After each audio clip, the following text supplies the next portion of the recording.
Our Last Crusade, or The Rise of a New World Season 1.2. This 12-episode Fall 2020 series is based on a light novel series. It actually is a military romance about star-crossed lovers from opposite factions, only it doesn't do the romance part particularly well.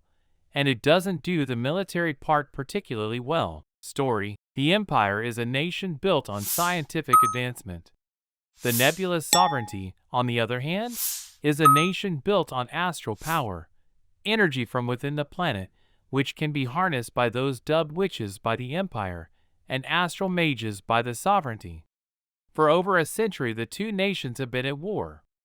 As the youngest ever saint disciple and successor of the Black Steel, 16-year-old Iska is one of the Empire's aces, though he has been imprisoned for the past year for helping a young witch escape.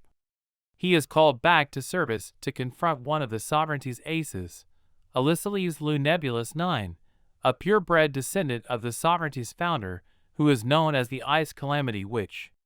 But while they may be enemies, a series of encounters leads both to find a surprising amount of common ground, including a mutual desire to bring an end to this long-standing conflict and an almost uncanny ability to work together against common foes. However, barriers to peaceful relations lie on both sides. My biggest issue with this anime: basically we have two separate genres both delivering mediocre efforts, and at the same time stealing runtime from the other genre, preventing it from making much headway and doing nothing to enhance the other genre elements. It is a shame because on paper the story could be quite interesting with Iska, our generic nice guy protagonist, actually starting the story being released from prison for committing treason and being tasked with bringing down an enemy, which that is causing the higher-ups all manner of issue. Despite not accomplishing that feat, in point of fact he lets her go in their first encounter, and after that seems to just forget about that mission as he gets sent out on others. There never seems to be any actual repercussions. Meanwhile, Alice, our hot-headed ice magic user, vacillates between being the strong princess and major military asset for her nation, and an idiotic swooning maiden depending on what the scene calls for. Animation-wise, the technical effort by Studio Silver Link does not sell the series either. The animation effort isn't bad overall, but the fight scenes rarely accomplish the degree of excitement that they aim for, and the animation places nearly as much emphasis on jiggling bosoms. One late automaton animated mostly in CG also fails to impress. Character designs are as anime generic as they come, with possible exceptions being the almost mechanical-looking eye designs used for all characters, and the extreme bustiness of certain female characters, especially Alice.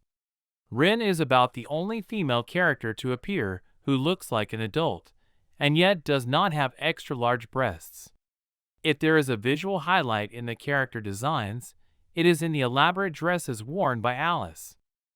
Musical support is adequate, but that's about it. Cast: we have Sora Amamiya as Alyssales Lu Nebulous 9, our lovely Aqua from Kono Subarashi Isekai Nai Shikufuku wa, and Yusa Kobayashi as Iska, same old Senku Shigami, and Dr. Stone for main roles, which both perform a fairly good acting. For supporting roles, we have Azumi Waki as Sisbel Lu Nebulous 9, Nao Shiraki as Ms. Class, Kaori Ishihara as Nene Alkastone, Yumari Hanamori as Rin Vispose, Shunichi Toki as Jin Sayulergun, Ayana Takatatsu as Rizia in Empire, Aya Hisakawa as Miliver Lu Nebulous 8, and finally Miyuki Sawashiro as Eltair Lu Nebulous 9. It's a decent cast, and they pretty much succeed at capturing their characters' different sides. English dub. Funimation has provided an English simul of this series.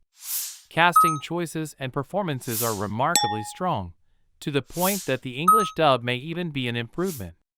The biggest plus is Lindsay Seidel's performance as Ms. Ms, which tones her character's idiosyncrasies just enough that Ms. Ms is more tolerable in English. Sarah Roach achieves a similar effect with Nene, while Alejandro Saab and Jason Lee Breck are more cases of being ideal casting choices as Jin and Iska, respectively. Overall thoughts. This was easy to watch in a single sitting as events did keep pressing forward, even if at times you had to wonder why in the midst of everything they'd be going to a performance or spending days wandering around a neutral city hoping for a chance encounter with someone.